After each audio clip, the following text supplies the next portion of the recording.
Teman-teman, sebuah video memperlihatkan warga yang cekcok dengan pengendara mobil.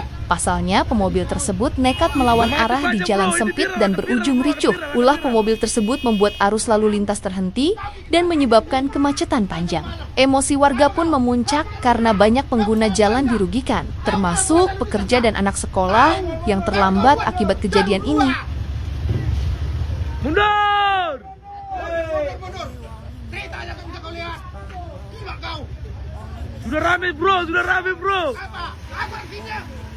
Balik kata kau. Balik kau. Mundur. Mampus kalian. Kau. Kau kenal dulu orang sini. Balik kau. Ada kau. Sudah marah bapak ini, Kapolda. Balik kau.